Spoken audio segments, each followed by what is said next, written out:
Hello, my name is Daniel Agnew. I'm a toy, doll and teddy bear specialist, and this is Hilary, who is a teddy bear collector. Hello.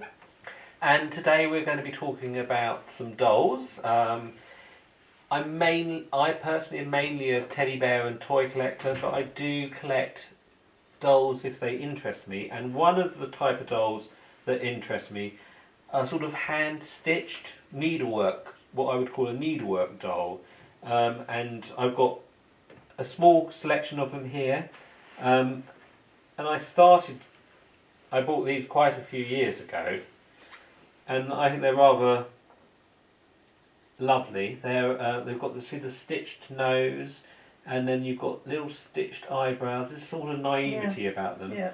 And they've got a little glass bead eye and stitched mouth and nose. And these must be from a sort of,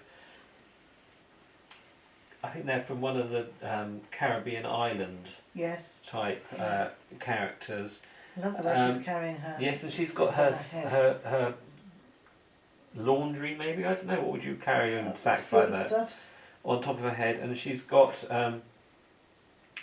before pockets were integral to your clothes, they just went around your waist on you normally got two of them on a bit of string, so that's you'd have a pocket either side, and that's what so that's how Polly lost, what's her name? Someone lost her pocket, didn't she, in a nursery rhyme? Yes. I've thrown that one at you, haven't I? Yes. Anyway, so and he's in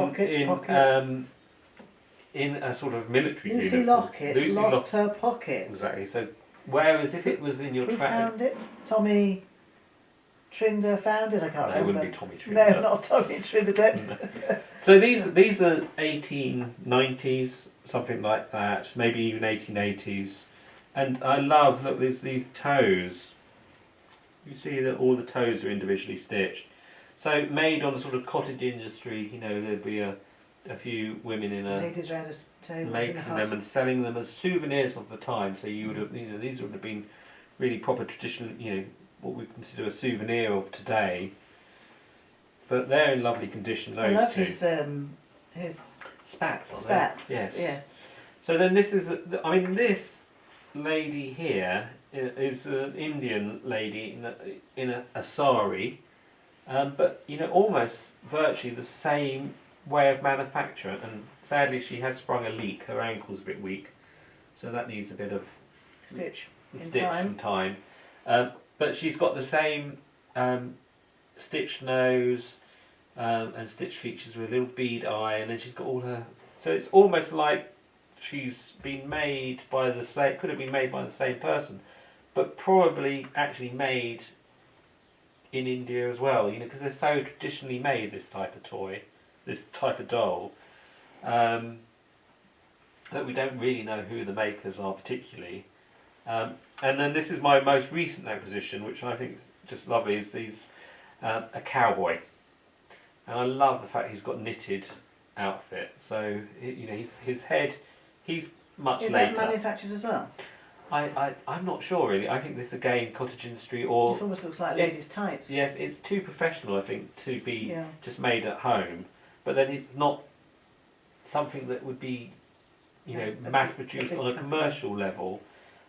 Mainly because there's too much work almost involved. And so he's got a sort of stockinette. I think you're right there. That's like a pair of old stockings that's stitched. But then I love this knitted jumper, and his cuffs, which have got spangles on. And he's got his holster with his little carved wooden gun. I just loved him when I found him, and I thought, well, he has to stay, I'm afraid.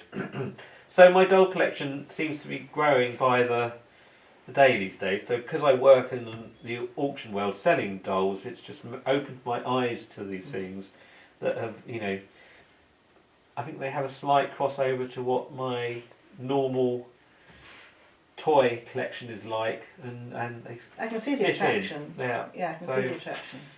Rather fascinating little group there.